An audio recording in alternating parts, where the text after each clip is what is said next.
Over the next 10 days, each team is going to build the fastest drag car possible for $10,000. Day one, we're already running into big problems. Previously on the $10,000 Drag Shootout.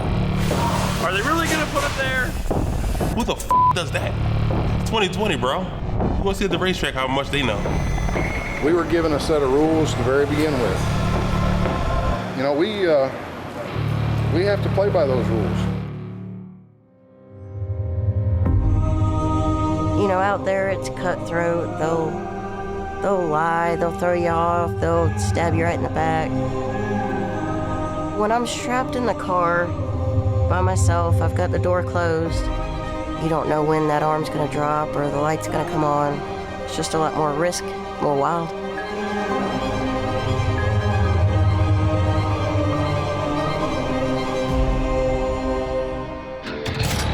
What would you do if I gave you $10,000 to build the quickest drag car possible in only 10 days? 4 teams, 1 race, 1 winner.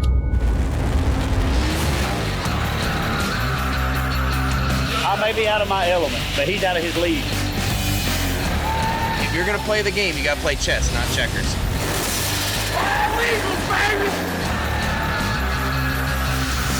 Man, that was cheated up to me. Win the motherfucking race! That's not gonna work. Bank's still open. You just might not want to go through that drive-thru. That thing sounded like a weak.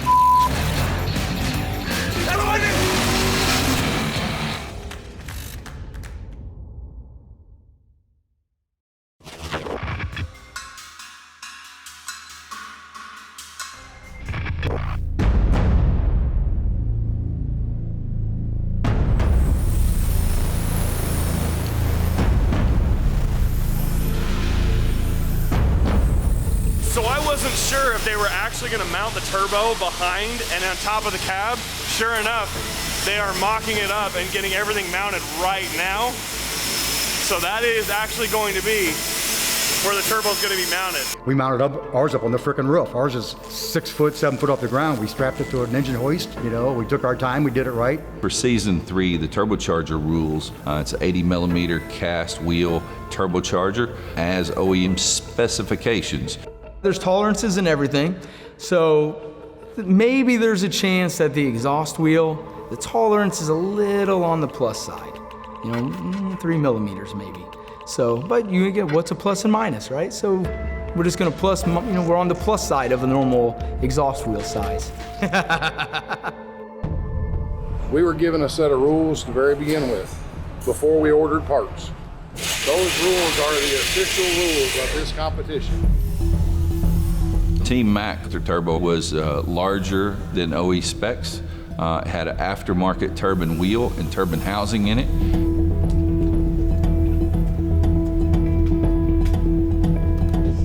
My dealer price is like $500, so I was like being somewhat not super sneaky like Jim over there. I was just trying to shave like $100 off. I hope it's a $400 turbo if they haven't already got us on it too much. I'm just hoping we can get it slid in. We feel like that if Jim Howe calls and sweet talks them, that might be close to what they can buy it for. That's a lot of money. So then, therefore, it becomes fair market value. When we say fair market value, and we use that word a lot, this competition, you only have a limited budget. Our fair market value is assessed against the amount of cash that you have. It may be 50% of your cash budget. It may be 60% of your cash budget. Where are you at, 800? 850? There are certain pieces that you're going to bring in and try to buy for cash.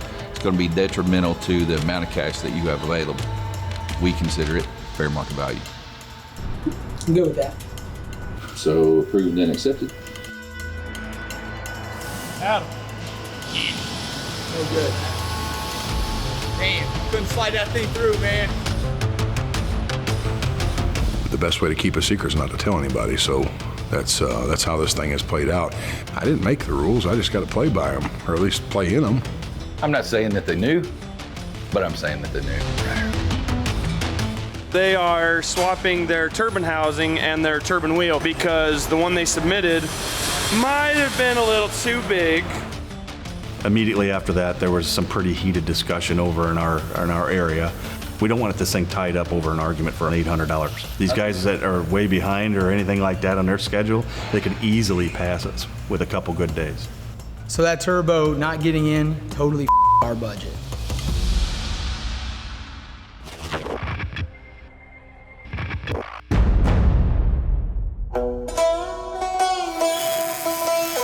One thing that these teams are all finding out is the fact that number one, we're in a pandemic. So finding used parts is super, super difficult.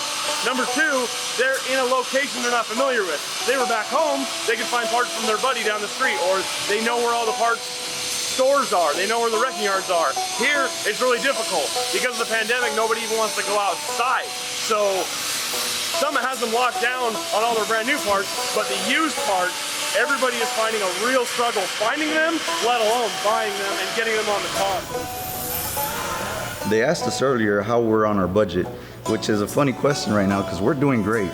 We're doing great on our budget because we ain't gotten nothing yet. We're trying to do what we can with what we got. Team Villain Squad looks like they're working on their wiring.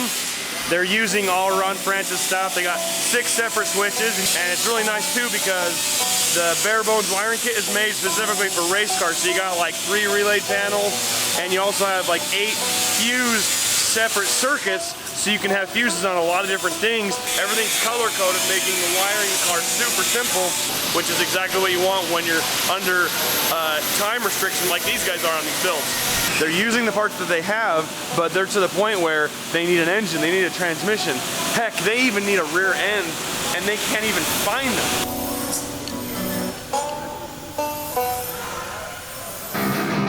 Just like last year, we brought in a transmission professional to tear down these transmissions to see what kinds of parts they have on the inside. Everything from billet, input, output shaft, aftermarket drums, different valve bodies, the whole thing. We have to go through every single one and make sure that what they say is in the transmission for each team, it's true. 3 of the 4 teams are planning on using a Turbo 400 transmission, but team out in front is going with a little bit of a different approach. We want Power Glide because it's lighter, it's easier to work with, and it's just a good transmission for the dollar. First gear isn't as steep, so you can really get after it down low, especially on no prep surface. This is a Hurst quarter stick. It has neutral safety, reverse lockout. It has everything you need for IHRA and NHRA. Bolts right in nicely, you can see. And oh, look at that. They trimmed the factory center console to fit with that shifter. That's pretty slick, dude. That's freaking awesome. Oh, no way. You can fit the trim ring around it? When we say street cab, we mean street cab. This is my $100 junkyard transmission. Their transmission guy here, he's a really sharp guy, but he's not sharper than me. Jim Howe has some concerns about team out in front's transmission. Oh, Jim's a little upset with us. It's okay though. I've never seen a stock valve body with an extended filtered billet adapter, a trans brake solenoid. I'm thinking I ain't got a transmission like that. I need one. That's nice. A lot of times it's good if you give them something to catch, because then they feel like they got something. See, they're taking ours extremely apart because we was completely honest with what we had. So they're trying to find something that we're cheating, and we're just not. We're not cheaters. Remember this, guy. It's not cheating unless you get caught. They know there's something there, but they can't prove it. Y'all's junkyard got some nice stuff. Right here. This is what a junkyard motor is supposed to look like.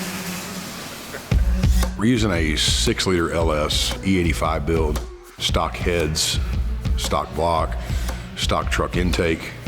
The weak link in all these is the rod. Because we had the budget allotted, we went ahead and put the scat rod in it.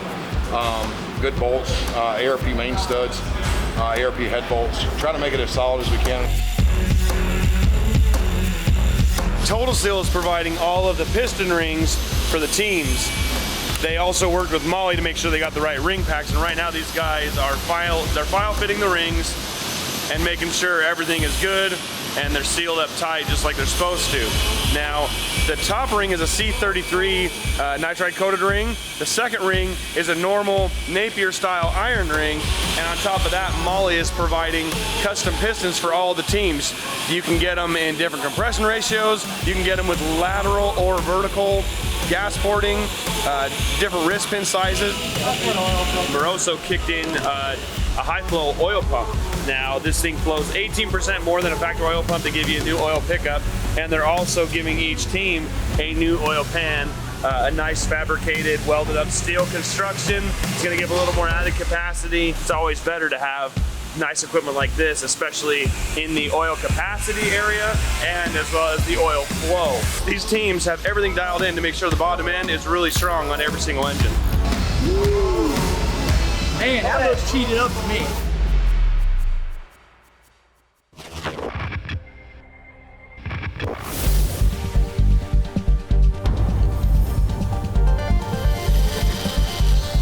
All right, guys, it's the end of day 3. Now I want to scale down your expectations.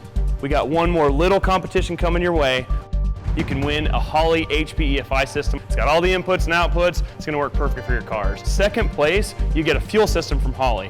It's twin 4 50-liter per hour pumps. Let's head over there and you guys can check it out.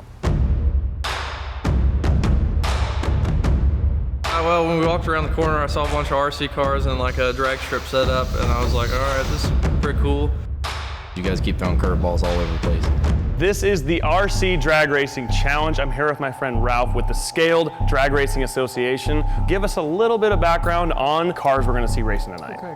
We're racing street outlaw RC cars, but they are no prep cars. Each team, you're going to pick one driver to compete. We're going to run it just like a normal ladder, 1 versus 4, 2 versus 3, just like we're going to do in 7 days at the drag strip. Now it's time for driver selection. Team Homegrown, who is going to be your driver?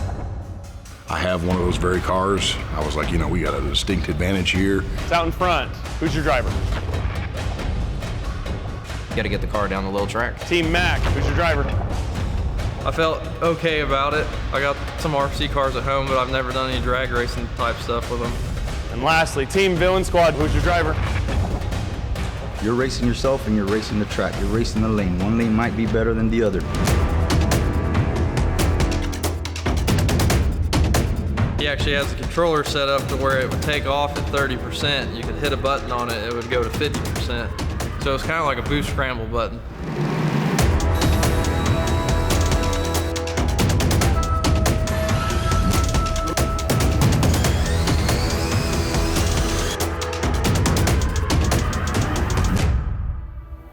So official qualifying order is Bobby versus Wesley and Gio versus Jim. So Gio, Jim, 1 and 4, you're up first.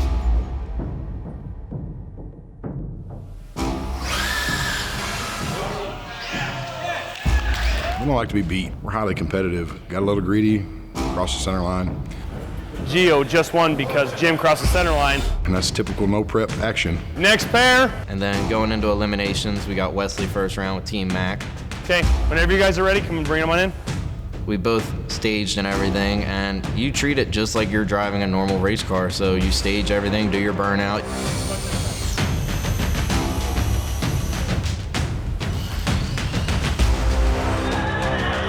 Left lane, got it on reaction. You had to treat it just like a normal race car. I should have hit the boost scramble button just a hair sooner. So it's Bobby from out in front and Gio with Villain Squad going into the final. All right, gentlemen, step up to the starting line, get your cars ready. Well, then we go into the finals and we have to race Gio. And Gio's sitting there and goes to do his burnout with his car, and you see the little tire explode. I was like, oh man, all we got to do is just go down A to B. It's just make the RC car go down the track.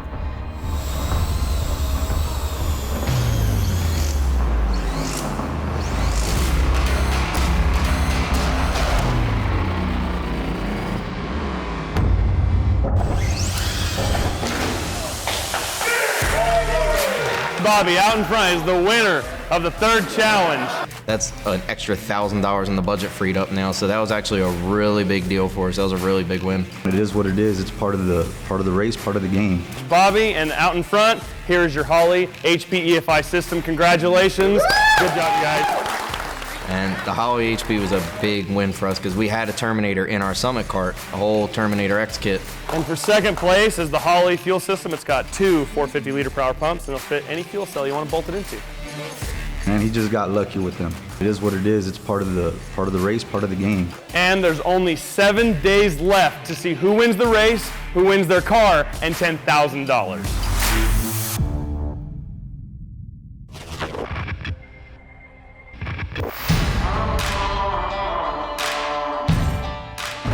It is the beginning of day 4. So far, the cars are actually looking like race cars.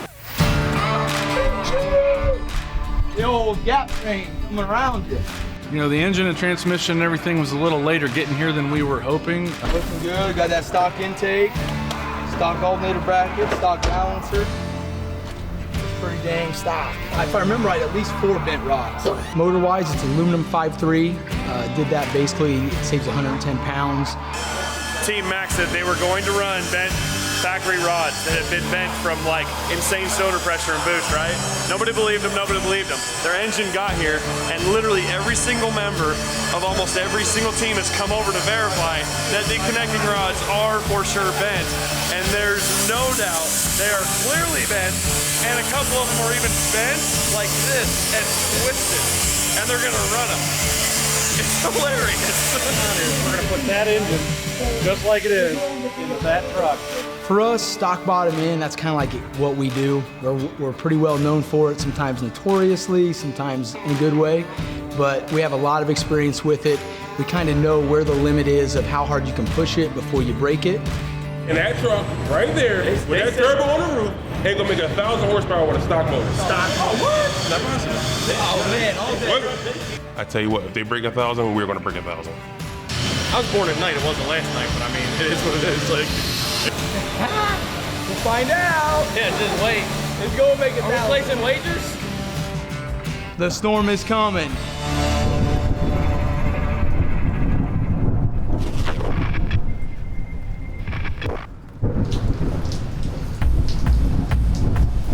team out in front right now is just working on their rear end housing. We see this from year to year. The 8.8s are a really, really great housing, factory housing that you can use, but they do have some areas you have to look at. So number one, they're reinforcing here to keep the tubes from bending, and they also have to weld up the tubes here in the pumpkin itself. Otherwise, they could potentially twist on a really hard launch or a gear shift. So right now, he's just working on this, getting it reinforced, because the factory housings are good, but they're not fantastic, and they do have areas that have to be addressed. VMR supplied them with a bunch of really nice suspension components. Number one are these double adjustable lower control arms. They're powder coated, they're chromoly, they're actually super lightweight. Really nice aluminum bushings here in the front and the back to make them work really well. They also gave them these double adjustable upper control arms. They're the same thing. They're powder coated red with these nice aluminum rod ends. They're spherical bushings, so they're not gonna have any give. And something else that's really, really cool that BMR is working on, and this is the first prototype, is this sway / anti-roll bar. It's all chromoly, powder coated, really beefy, and it's gonna help these guys when they're going down the track, so the car is gonna stay straight, the whole chassis is gonna be locked in. So BMR is hooking all the teams up with all the suspension parts that they need.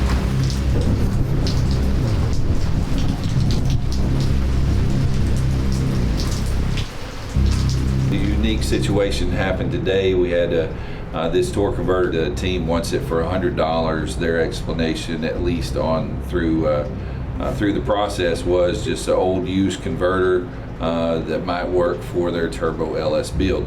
We dig this out of the box. This comes from Precision Industries. So we end up calling the company. So we find out that this converter was brand new. The paint is barely dry. It was built about 10 days ago. They have asked to pay $100 for the converter. We've gotten the new retail price that was paid just 10 days ago.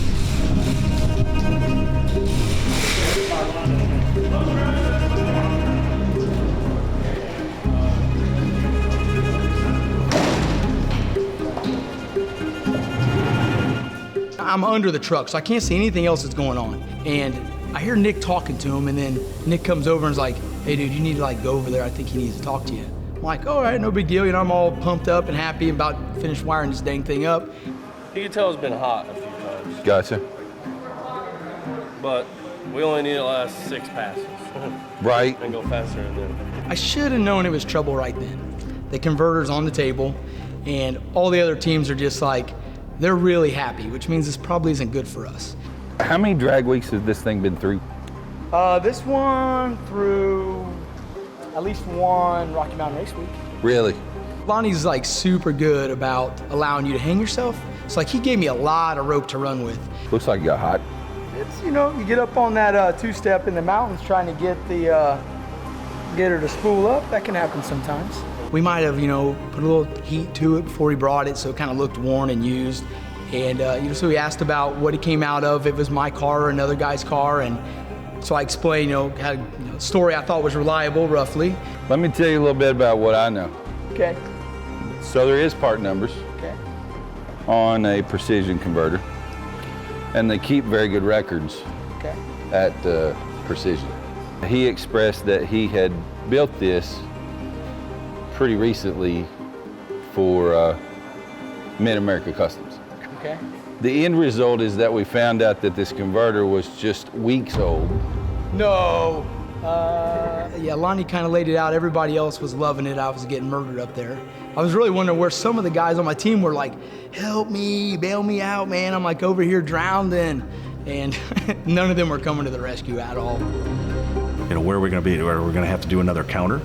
Or are we going to stick to our guns and say it's $400? Or are we going to throw the thing in the trash and buy a brand new one? I just don't know where we're at yet on that. But yeah, if we don't have that torque converter, that truck's not moving.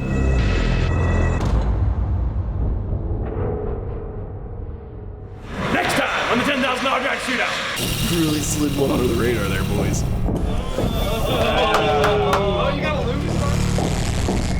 Villain squad just getting an engine. But at least they got one. Wow, baby. You know what I'm saying? The dude who looks like Great Value Vin Diesel, he's been doing some There's not going to be 4 cars at this race unless we go out there and tell them to finish their car. Dude, Gio's gonna be pissed.